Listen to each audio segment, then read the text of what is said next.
sa pagte-threat sa Pangulo, eh, baka kampihan ko pa kayo. Kaso wala talaga kaming naririnig, eh, 'di ba? Parang ano lang po, parang, sasabihin nila, meron kang depensa," pero wala naman.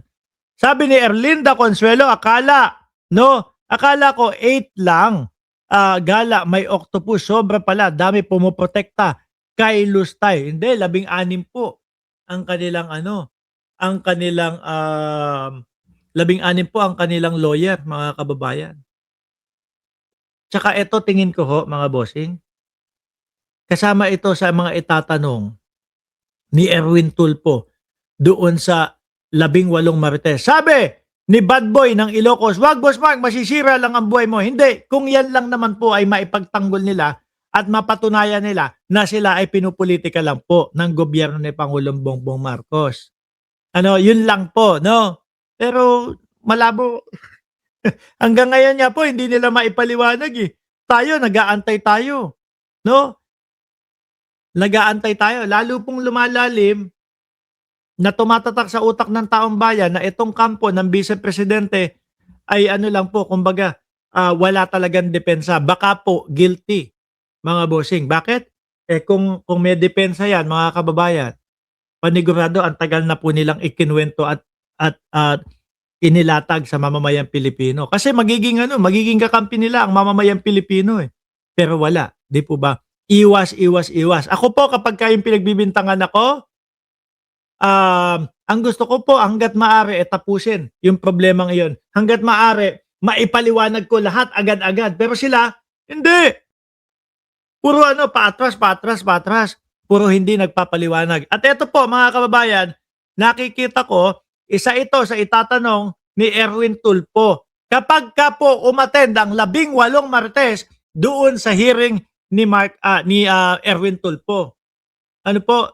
Kaya lang, base na nga po doon sa ating mga naunang mga vlog, sabi natin hindi a-attend yang 18 Marites na yan. Kasi hindi kagaya nung hearing ni Marcoleta na inaalalayan, ano po, inaalalayan yung mga Marites, tanong ni Marcoleta, sagot din niya, eh para naaayon sa script. Dahil eto po, kapag ka natuloy bukas ang Blue Ribbon Committee, no, na ang totoong chairman po ay si Erwin Tulfo, malamang po malalalim ang mga katanungan diyan at itatanong din diyan, bakit hindi ninyo binanggit, no, yung Loren Legarda at Mark Villar doon sa hearing ninyo kay Marcoleta dahil nung una po nabanggit nila yun.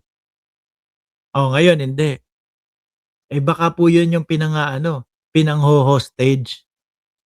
Ano?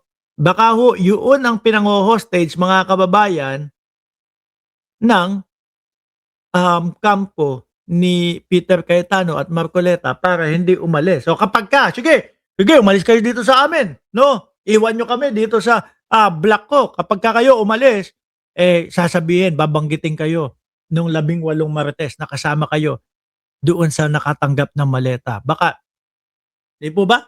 Posible, maaari. No, maaaring mali ako, pero malaki ang tsansa baka ginagamit yung pagkakataon na yon, mga kababayan. Anyway, magpapaalam na muna ako, no? Dahil matutulog ako, tapos mamaya sama-sama tayo sa live po ng Blue Ribbon Committee ni Senador Erwin Tulfo, mga kababayan. Magpapaalam na ako at pakisuportahan po yung Birahan PH, mga boss chief, sir. Paalam hanggang sa